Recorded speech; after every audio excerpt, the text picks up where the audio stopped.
Halo semuanya, coba bayangin. Hari ini kita semua bakal jadi arsitek. Tapi bukan arsitek bangunan ya.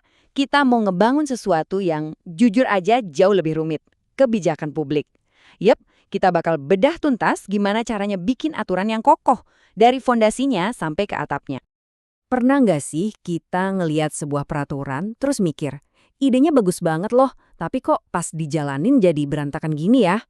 Nah, ini nih pertanyaan utamanya. Ide yang brilian itu ternyata nggak otomatis jadi kebijakan yang efektif. Sering banget rasanya ada yang salah, ada yang kurang pas gitu di proses pembangunannya. Yuk kita cari tahu apa sih yang kurang itu. Dan ternyata ini dia biang keroknya. Coba lihat, di satu sisi ada kebijakan yang dibangun cuma di atas opini atau asumsi doang. Fondasinya ya goyah, gampang banget retak. Tapi di sisi lain, ada kebijakan yang dibangun di atas fondasi data dan bukti yang super kuat. Bedanya jelas banget kan? Dan hasilnya udah pasti bakal jauh beda. Oke, biar kita ngerti cara bangun fondasi yang kokoh ini, kita nggak asal ngomong ya.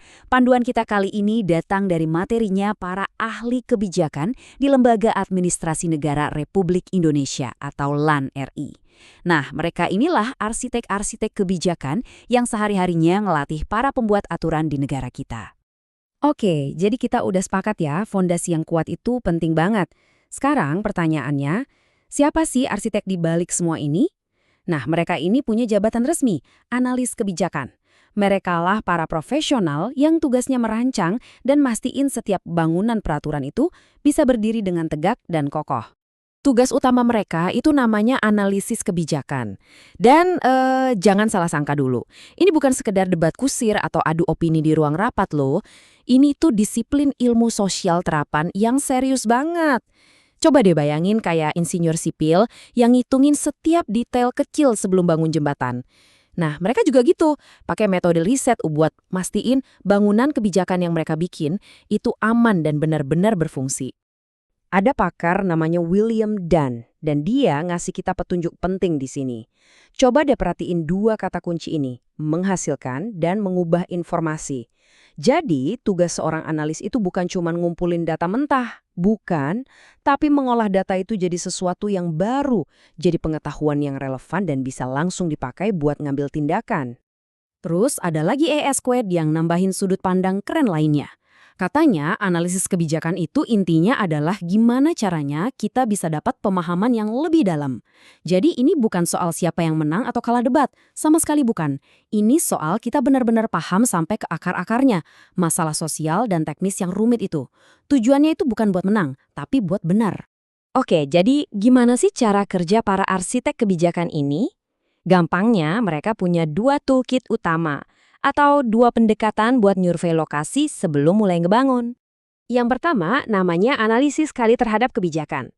Anggap aja ini kayak kita lagi ngecek bangunan yang udah ada. Kenapa ya bangunan ini dulu dibikin? Gimana strukturnya? Masih kuat nggak? Nah, yang kedua itu analisis untuk kebijakan. Kalau yang ini saatnya kita gambar blueprint baru. Ini semua soal ngerancang solusi dan ngasih rekomendasi buat kebijakan di masa depan. Simpelnya, kita nggak bisa bangun yang baru kalau nggak belajar dari yang lama. Keduanya ini satu paket, nggak bisa dipisahin. Blueprint sebagus apapun, kalau material bangunannya jelek, ya percuma kan? Nah, dalam dunia kebijakan, material bangunan yang paling penting itu adalah data dan bukti. Dan ini adalah bagian yang paling krusial. Namanya evidence-based policy atau kebijakan berbasis bukti.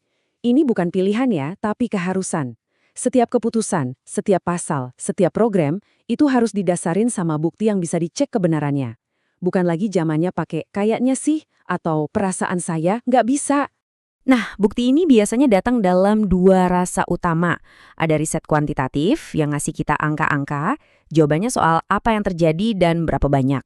Terus ada riset kualitatif, ini yang ngasih kita cerita di balik angka-angka tadi. Jawabannya soal kenapa itu terjadi dan gimana prosesnya. Keduanya nih kayak semen sama batu bata, saling butuh buat ngebangun tembok yang kokoh.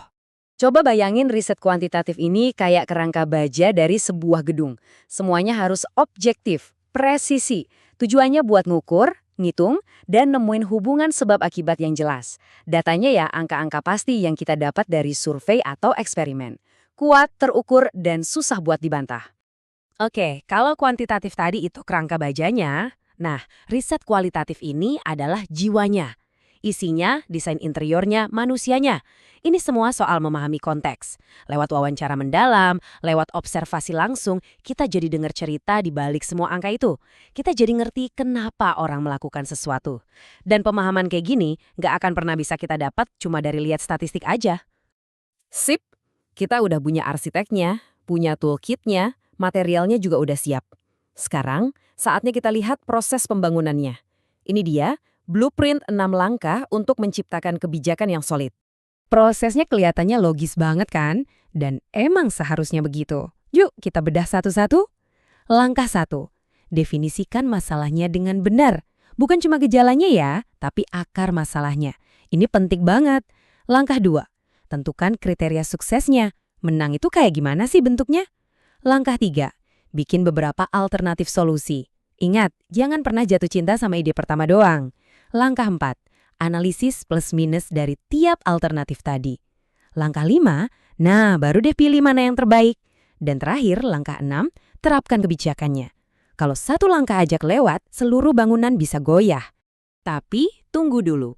Sama kayak bangun gedung, kerjaan arsitek itu nggak selesai pas gunting pita peresmian. Justru, fase yang paling penting baru aja dimulai. Pertanyaannya sekarang, apakah bangunan ini benar-benar berfungsi sesuai rencana? Inilah yang namanya tahap inspeksi akhir, monitoring dan evaluasi. Dan ini bukan basa-basi atau formalitas loh. Kita harus benar-benar ngecek, aturannya diikutin nggak? Duitnya nyampe nggak ke yang berhak? Dampaknya di masyarakat gimana? Dan yang paling penting, tujuannya tercapai nggak?